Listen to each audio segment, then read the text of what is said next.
City boy, city boy. Ladies and gentlemen, it's your boy, Nate the Great, back with another video. And today I want to talk about how WrestleMania 40 and WrestleMania 41 are truly, they're not so different, okay? They're not so different. Last year, around this time, I was feeling very much a similar way, right, to how we're feeling right now with WrestleMania 41. How it feels like just a bunch of things thrown together, not really too much thought put into them. The only difference between WrestleMania 40 and WrestleMania 41 is that by this time, pretty much the whole card was set, and with this WrestleMania, the whole card is not set yet, right? That's basically the only difference here.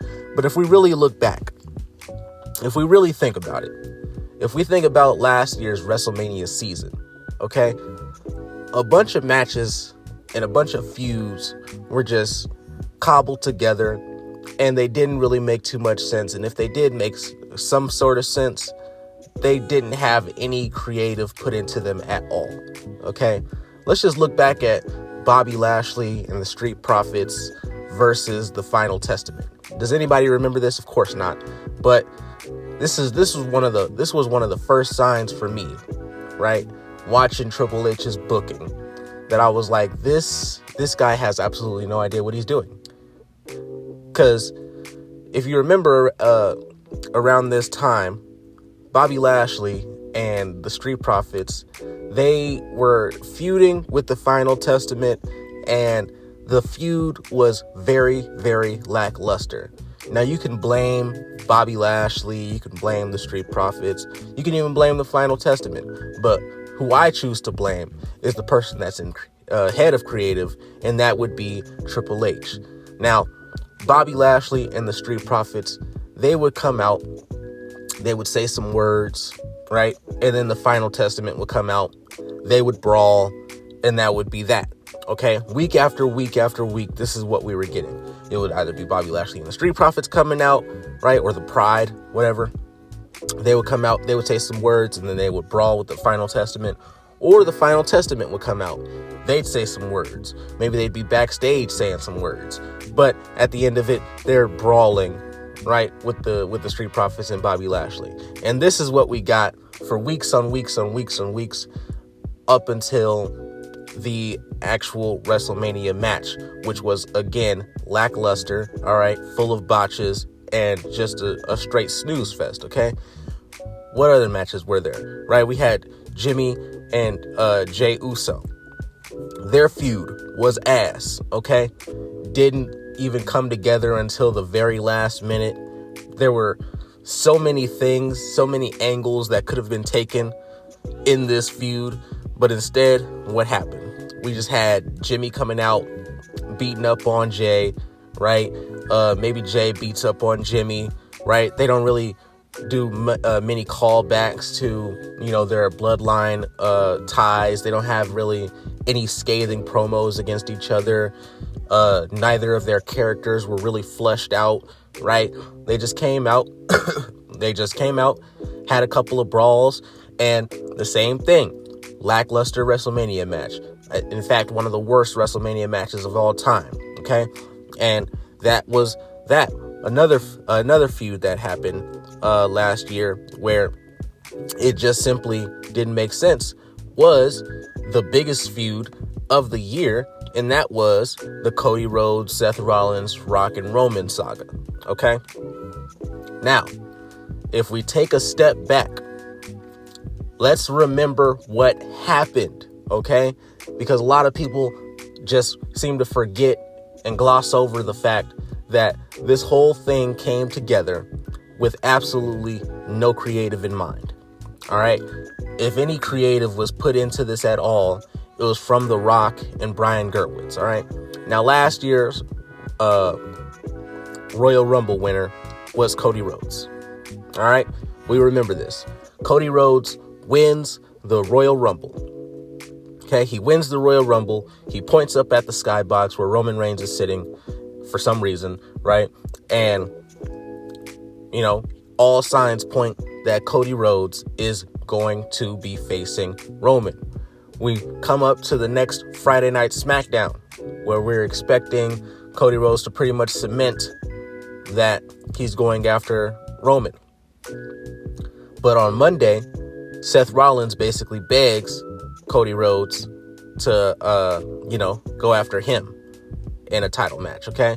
Now, like I said, we already came to the conclusion from Cody Rhodes pointing up at the skybox that he was going to go after Roman. But The Rock came in and pulled, the biggest Hogan move of all time. You know what I'm saying? That's not going to work for me, brother. That's not going to work for me, brother. So Triple H, he had a choice here. Either he could come up with a creative way to get Cody Rhodes out of the main event and put The Rock in, or he can just have it, come together, not really make too much sense. You know what I'm saying? He could just have Cody Rhodes decide to go after Seth Rollins, and he could just force The Rock in there. And that's exactly what he did. He just had Cody Rhodes step aside. Okay. He says, Roman, there's nothing that I want more than to whip your ass at WrestleMania, take your title, this, that, and the other. But it's not going to happen this time. It's not going to happen this year. Okay. Instead, I got somebody else who is going to, face you at WrestleMania, somebody that you know very well. Out comes The Rock, right? Out comes The Rock to a ruckus, right? A roarous response from the Alabama crowd, right? And Roman and The Rock, they just have a stare down for like 2.5 minutes, and then the show cuts to black, right? After this, we all know what happened. The whole "we want Cody" movement, this, that, and the other, right? So, once again, instead of, being creative, figuring out a way to just make the whole thing make sense, instead what we get is the most convoluted fucking storyline that I can remember in all my days, where The Rock came in, he just talked to Cody Rhodes, got Cody Rhodes to step aside. Cody Rhodes bitched out and was like, all right, whatever, I'm gonna give it to you. And then he just changes his mind at the little press conference that they ended up having, where him and Roman were going back and forth, right? And he decides then and there, while The Rock is going down this long family tree, the whole Samoan bloodline bullshit that they had going, goes down that whole little list, right, of the whole, bloodline tree, and Cody just decides, once again, just like he decided, just decided to step aside with no actual explanation, none of that. Then he just decides, right, to to not step aside and to actually take his match at WrestleMania with Roman Reigns, which at this point should have been, off the table, because he had already, moved on and went to, try to feud with Seth Rollins. And then after this puts Seth Rollins in limbo, because now Seth Rollins had no opponent, right? Seth Rollins then had no opponent. I'm trying to remember who was the Elimination Chamber winner. It was Drew Mac, right? So it was Drew McIntyre. He won the Elimination Chamber. But Seth Rollins is in limbo because he, for the last couple of weeks, had pretty much just, he had worked up that he was going to be facing Cody Rhodes. But then he has Drew McIntyre win the Elimination Chamber. So that's a feud. But that feud wasn't really necessarily fleshed out. Drew McIntyre said, his back was broken. He's focused on everybody else except for him, this, that, and the other, right? But Cody Rhodes and Seth Rollins, they had already pretty much said that they were going to be in a match together. So at this point, Drew McIntyre was pretty much the odd man out. And so was Seth Rollins. So there was time for a feud to be set up between Drew McIntyre and Seth Rollins. But because they had already did this whole little bullshit where Cody Rhodes said he was going to go for the World Heavyweight Championship, there was no real place for Drew McIntyre to really fit into this feud. All right, because at this point it'd be 5 people feuding, right? Because Cody Rhodes, now he's feuding with Roman, now he's feuding with The Rock, and the only way that this can make sense is with Seth Rollins coming in and helping out Cody Rhodes to become the WWE Championship. None of this really made sense. This all put Seth Rollins in a terrible position. Seth Rollins ends up in 2 matches, in 2 matches at WrestleMania, right? He defends his championship, and he was in the tag team championship. So the tag team match with Cody Rhodes and The Rock, right? And Cody Rhodes, he had 2 matches, of course. So did The Rock, so did Roman. And like I said, this just made Seth Rollins look like a complete, absolute jackass, a complete cuckold, because he just went after Cody Rhodes and got nothing out of it. Or he went, and helped out Cody Rhodes and got nothing out of it. He just got himself beat down and then went out the next night, got himself beat down. No help from Cody Rhodes, right? no help from Cody Rhodes, right? But he still showed up to help out Cody Rhodes later that night in his match with The Rock and with Roman Reigns, right? Still went out, helped him out, even though he got 0 help from Cody Rhodes in his match. So this whole thing just made Seth look like a dumbass, right? Seth loses his title for nothing. He doesn't even come back and ask for a title match with Cody Rhodes, which would have been the most, logical thing for him to do, right? If this doesn't make sense to you, right? If the explanation that I just gave to you about this match doesn't make any sense, it's because this whole entire thing didn't make sense. The only thing that made this match what it was The Rock's involvement, okay? And that's it. If Triple H had been creative, he could have still gotten Cody Rhodes out of the match, right? And he could have made it make sense.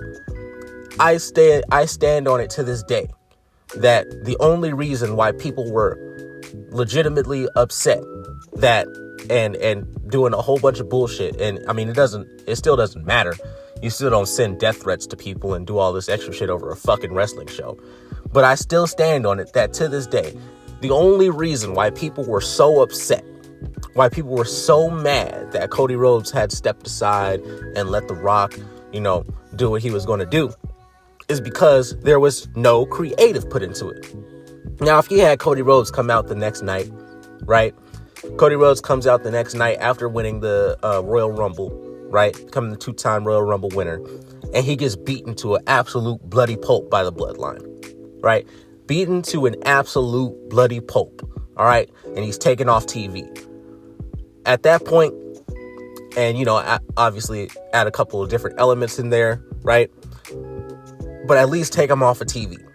At that point, Cody Rhodes can come, he can be in a wheelchair, neck brace, all this stuff.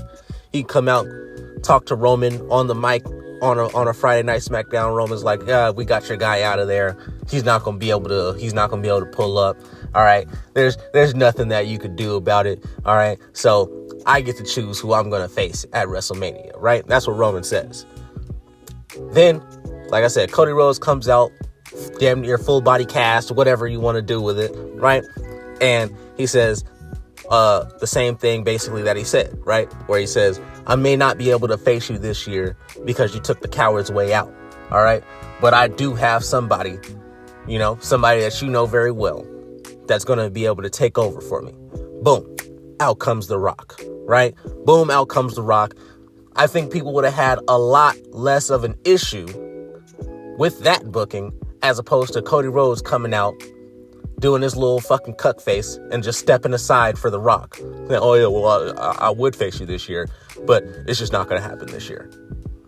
Actually put just a modicum of creative into it. That's why I say this year and last year, they're not too different. What do we get this year? We get Cody Rhodes and John Cena, right? John Cena, quote unquote, sells his soul to The Rock. And then for the next few weeks, they don't even mention The Rock.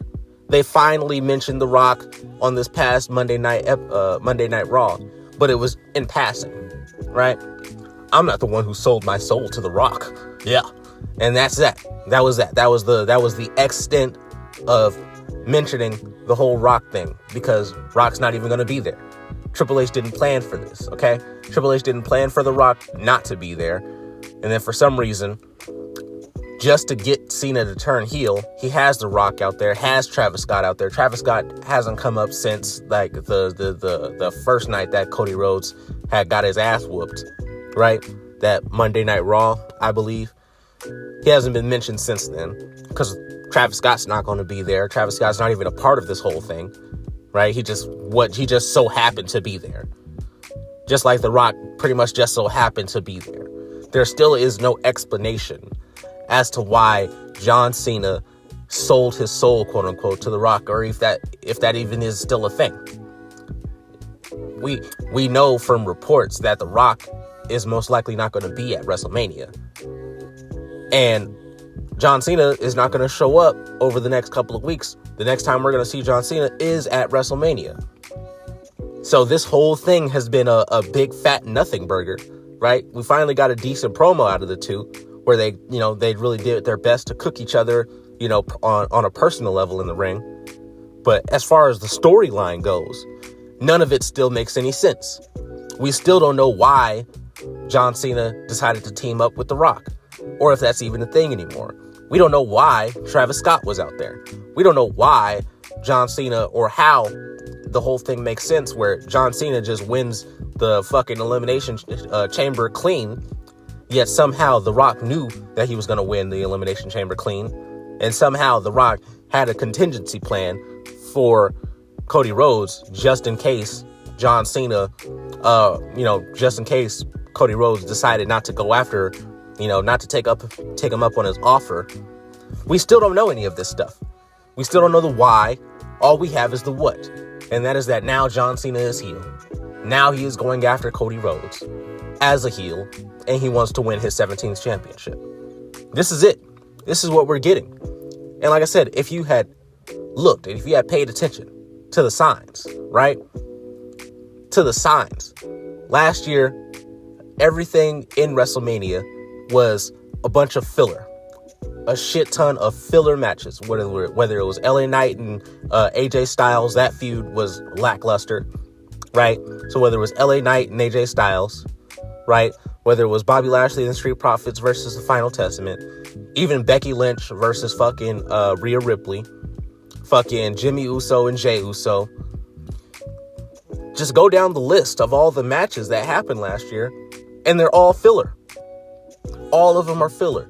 The only match that was not a filler match, technically, was the tag team match at that main event at night 1, and Roman versus Cody in night 2, Bloodline Rules. That's it. Those are the only two matches that were not complete and utter filler. The 6-pack tag team ladder match or whatever, where Triple H crowned 2 new tag team champions. Instead of putting a storyline behind, somebody getting these tag team championships, he just says, all right, cool, we're just going to do a 6-pack tag team ladder match where everybody goes out there. And was it a decent match? Sure. But it was a filler match, right? Because he had no idea creatively how to put belts on 2 new teams. And that's why I said you could have seen the signs before. This WrestleMania season is exactly the same WrestleMania season that we got last year, except it's just worse because now we have no Rock. We have no Rock to pick up the slack where Triple H is lacking. All right. It's all 100% completely Triple H. The Rock just came in to muddy the waters. Okay. So let me know what y'all think down in the comments below. All right. This has been the video for the day. All right. Do y'all think that, this WrestleMania season is the worst WrestleMania season of all time? Do you really think that WrestleMania 41 was great? All right, because I think it was mid at best. 5 out of 10, 4 out of 10 at best. All right, and tell me what y'all think about what the next couple of matches are going to be that Triple H is going to try to book. Like and subscribe if y'all want to hear some more. And this has been your boy, Nate the Great, back with another video, and I'll see you in the next one. Peace.